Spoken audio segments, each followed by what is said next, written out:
¿qué debe hacer un ciudadano promedio después que pasan toda esta secuela de sismo? Correcto, una vez pasa el sismo, pues entonces hay que inspeccionar las viviendas, y depende del grado de los daños, pues entonces uno va a necesitar más o menos ayuda de un profesional. Hay mucha gente histérica porque ven grietas en sus casas, pero mira, en estructuras de concreto, eso es bien típico. O sea, cuando reciben un impacto de una onda sísmica, van a ver grietas en alguna parte de la casa que a lo mejor no habían visto, pero no necesariamente hacen inservible la estructura. O sea que hay que hacer un análisis de si realmente esas grietas están en lugares donde comprometen la estabilidad de la estructura. En muchos casos que hemos visto, y ya yo he visto varios casos, básicamente las grietas son mayormente en paredes de bloques y paredes que no son estructurales. Las residencias típicamente de urbanización, ¿verdad? Las urbanizaciones modernas, pues son básicamente 3 paredes. Mira, para ser, ¿verdad?, claro y preciso, la mayor parte de la construcción de urbanizaciones es de forma rectangular, ¿verdad? Una casa que tiene el frente y la parte posterior bastante más distante que las paredes laterales, o sea, es larga hacia atrás, ¿ok? Y el diseño básico y típico de esas casas, y el diseño simple porque es el recomendable. O sea, un diseño muy complejo, hay gente que se ponen a hacer muchas casas con ángulos y en diferentes direcciones, eso lo que crea es problemas, porque tienen una respuesta mala sísmicamente, tiene una respuesta mala porque esos ángulos y esos cambios drásticos que se ven arquitectónicamente muy bonitos, lo que ocasionan es que haya lugares de concentración de esfuerzo cuando hay una onda sísmica. Pues el diseño sencillo es una casa rectangular, o sea, más larga, típicamente es más larga hacia atrás, puede ser larga hacia los lados, pero hacia lo largo de esas casas es que corren los ejes estructurales, ¿verdad? Y en las organizaciones típicamente son 3 ejes, las 2 paredes de afuera y una pared central, que esas son las paredes estructurales. Esas están unidas monolíticamente al techo. Monolíticamente quiere decir es que el acero de refuerzo está conectado, techo y pared. O sea, eso significa monolítico, ¿eh? Entonces, las paredes que corren transversales, o sea, paredes que dividen los cuartos, que dividen el baño, que corren perpendicular a esos ejes, son paredes típicamente de bloques, y esas paredes van a sufrir muchísimo con esta onda. O sea, porque la casa, fíjate, tú tienes una casa que se mueve así, y cuando tienes paredes aquí puestas, ¿qué pasa? Esas paredes reciben compresión y tensión, ¿verdad? Las espachaja, la misma casa las va espacharando hacia un lado y hacia otro, y tú ves que se van agrietando y despegando del techo. Tú vas a ver muchas casas en muchas organizaciones donde ciertas paredes se despegaron del techo, tú ves la grieta a lo largo. Pues lo más probable es que eso no es una pared estructural, porque no está conectada al techo directamente. O sea, la gente cuando se construye, se tiran las 3 paredes, el techo, y después entonces se rellenan con bloques. Pues esas paredes no tienen una conexión estructural con el techo. Quiere decir que cuando hay un movimiento, pues por ahí se ve toda la grieta. Y puede que se vean grietas también diagonales en esas paredes. Pero donde es importante mirar es la conexión entre las paredes estructurales y el techo. Y si tienes grietas importantes en las paredes estructurales. O sea, si eso no se ve, aquí yo te puedo enseñar la parte integral de la estructura. O sea, que son las 3 paredes y el techo están en perfectas condiciones. Lo que se afectó y donde se ven grietas es en las paredes que van transversales, ¿verdad? Como esta, que ahí pues no sufrieron, ¿verdad? No sufrieron daño, pero tienden, porque esto es una pared de bloque, tienden a despegarse del techo. Y la gente se asusta, ¿verdad? Porque ve la grieta, pero eso no es una grieta importante. En casa yo las tuve. Y yo sé que tengo que comprar mezclalista, buscarme, ¿verdad?, un chipping hammer, romper y volver a empañetar y ya está. O sea, no, porque son paredes que están ahí. No hay peligro. No hay ningún peligro. No hacen un trabajo estructural. Hay grietas también que se observan en el plafón en ocasiones, ¿verdad? Y van en dirección, o sea, si está a lo largo de la casa, van en dirección contraria, ¿verdad? Perpendicular. Esas grietas no son importantes porque son grietas que o sea, no responden a fallos en el acero estructural, ¿ves? Las grietas que pueden causar alguna preocupación son las grietas a lo largo de la casa. ¿Por qué? Porque el acero estructural que va, ¿verdad? El acero de refuerzo, perdón, significa que llegó a un punto de tensión donde permitió que se separara el concreto. Pero también, vuelvo y digo, son grietas que no necesariamente comprometen la estructura, porque todavía el acero está ahí, el acero está manteniendo eso fijo, ¿ves? Ya esos casos, cuando tú ves una grieta a lo largo, entonces sí debes inmediatamente buscarte a alguien que evalúe si está o no está en peligro la estructura, ¿ves? No siempre hay que llamar a un ingeniero estructural para que evalúe todo tipo de... Bueno, lo que pasa es que no va a haber suficientes ingenieros para hacer todas. Yo veo gente desesperado llamando a ingenieros para que evalúe su casa, pero no hay tanto profesional, ¿verdad? Disponible. Sí, yo creo que debemos priorizar, ¿verdad? Cuando se vean grietas de esta índole, que son en paredes estructurales, ¿verdad? Y la gente debe aprender a identificar. Yo creo que eso está a nivel del ciudadano, identificar una pared estructural y diferenciarla de una pared de bloques, ¿ves? Eso es en casas de urbanizaciones comunes, ¿verdad? También deben poder diferenciar una grieta en el techo que va ¿cómo es? Transversal, y una que va longitudinal a lo largo de la casa. Esas grietas también pues pueden ser de preocupación, y en esos casos sí se debe llamar a un ingeniero.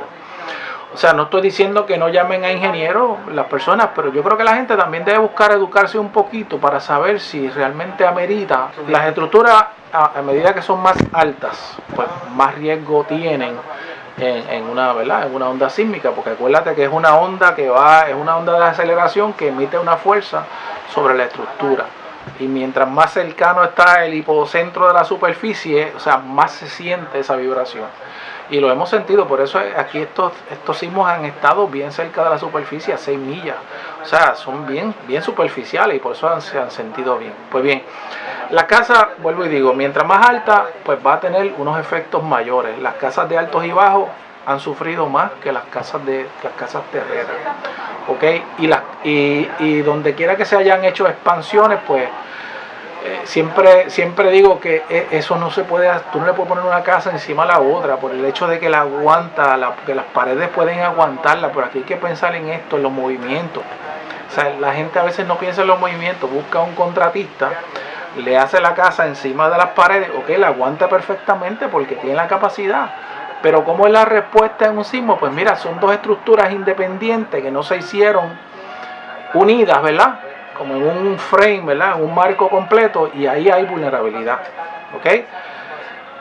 El caso extremo es las casas estas que, ¿verdad?, que hemos estado viendo que han colapsado, son las casas sobre columnas. Eso es lo que se llama en estructura un pórtico, ¿verdad? Una casa sobre un pórtico estructural. Tristemente, mucha gente pone 12 columnas y monta la casa, y nunca llamó a un ingeniero estructural ni de ninguna índole para hacer ese diseño.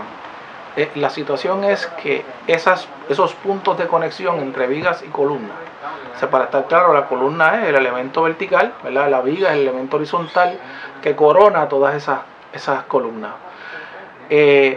Cuando hay movimientos laterales, se concentran los esfuerzos ahí en ese punto de conexión. Y los códigos, ¿verdad?, y los lineamientos de diseño requieren una conexión de acero especial, o sea, interna. Dentro de ese concreto hay unas varillas puestas en una dirección y en un número y en un tamaño que son para mitigar, o sea, para resistir el sismo, para resistir la fuerza del sismo. Mucha gente no conoce eso. Tira 12 columnas y después le monta una viga encima y después le monta la casa, y perfecto, verticalmente la resiste, pero cuando hay movimiento lateral no hay arriostramiento, o sea, no hay manera de que esos elementos, esas conexiones se mantengan estables e íntegras, o sea, fallan, tienden a fallar, y mientras más alta es la columna, peor, porque uno de los criterios de diseño es la esbeltez de las columnas. O sea, eso es lo que se llama la razón de esbeltez. A medida que es más larga, pues puede llegar el punto que necesita arrastramiento, o sea, una viga que las una para evitar o sea, si tú estás montado en zanco, pues te empujaron de lado, ¿qué pasó? Si no tienes buen balance, te fuiste, ¿verdad? Pues eso es lo que está pasando en estas casas. Y hay casas que tienen unas columnas más cortas, otras más largas. Todas estas construcciones irregulares, donde las columnas no son iguales, unas más cortitas, todo eso representa riesgo estructural, y todo eso amerita un análisis estructural. Y lamentablemente en Puerto Rico no se está viendo eso. El problema de las escuelas, que hemos estado diciendo, el Colegio de Ingenieros y Agrimensores ha estado por años diciendo que hay un problema con las columnas cortas. Y no sé si te has familiarizado con el fenómeno ¿verdad? De problema de diseño, y es que muchas de estas escuelas son planteles, son edificios largos, tienen muchas columnas, y entonces tienen una pared de bloques y la parte de ventanas arriba. Pues ese pedacito donde está la ventana, esa es la columna que queda libre para actuar, pero está restringida con la pared de bloque, y cuando hay un movimiento lateral, pues ese pedacito de columna coge todo el esfuerzo y por ahí se parte. ¿Okay? Eso es lo que llaman la columna corta. Y eso está pasando en muchísimas escuelas, y entonces habría que ver cuántas escuelas en Puerto Rico tienen ese problema, porque yo creo que, ¿verdad?, el Departamento de Educación, ¿cómo que se llama esta oficina? OMEP, se supone que tenga un inventario de esas escuelas y estén buscando la manera de rehabilitarlas, porque es rehabilitable. O sea, ese problema no es un problema de, digamos, que hay que demoler esas escuelas. Estamos diciendo que tienen que tomarse la previsión de ir y reparar estructuralmente esas escuelas para habilitarlas. Ahora mismo a mí me preocupa una cosa. Se van a inspeccionar si hubo daño. Pues no hubo daño, por suerte no hubo daño en una escuela, pero tiene esa condición y se certifica la escuela para regresar a estudiar. Pero tiene todavía el riesgo y tiene el problema estructural. Y si nos coge un evento mayor y hay estudiantes ahí, ¿qué pasó? O sea, yo creo que lo responsable es primero mirar, o sea, si esas escuelas tienen esta problemática, y entonces actuar de inmediato, hacer lo que llaman la rehabilitación estructural, ¿verdad?, el retrofit, y mejorar ese problema, porque es remediable, es sencillo, pero no se ha tomado eso por décadas se ha venido diciendo, no se ha tomado. Posiblemente se hizo en parte de las escuelas, pero no se sabe exactamente cuántas escuelas quedan con ese problema. Pero ya vimos que una lo tenía y colapsó, porque el sismo fue en la inmediatez del área y la colapsó. Es un riesgo vivir en una casa donde ni empañetados tienen. Bueno, el empañetado es lo de menos, o sea, porque el empañetado no hace ninguna función estructural. Pero sí es importante, ¿verdad?, que en una casa, aún en estas paredes que no son estructurales, que son paredes divisorias, o sea, que dividen cuartos, cocina, etcétera, tengan alguna conexión al techo, o sea, al plafón. ¿Por qué? Porque, o sea, si tú tienes el movimiento, ¿verdad?, la onda atacó la casa en una dirección, entonces la casa se mueve del lado al lado, lo que hace es pinchar la pared. Pero si es en otra dirección, es a lo largo de la casa, y esas paredes entienden a mover, si no tienen una conexión con el techo, podrían caer, ¿verdad?, como pasa. O sea, que yo creo que se debe procurar que las paredes tengan una conexión al techo, y hay mecanismos para eso. Y muchas veces estas paredes las levantan y ahí mismo llegó el bloque, le meten un poquito de mezcla y la pegaron del techo, pero no hay ninguna conexión mecánica. O sea, que un movimiento lateral así, pues esta columna se fue de frente, ¿ves? O sea, que hay que ponerle anclaje, o sea, la varilla, cuando tú subes la columna de la esquina, debería estar conectada con el techo, ¿verdad? Tú perforas el techo, la anclas, y así la pared tiene algún tipo de conexión al techo que no permite que la pared se vaya de lado. Eso fue lo que debe haber pasado. Una pared que no tiene conexión con el techo, pues está suelta, prácticamente suelta, y en un movimiento pues se va. Y si en el proceso, si es durante la construcción, pues más todavía, más riesgo.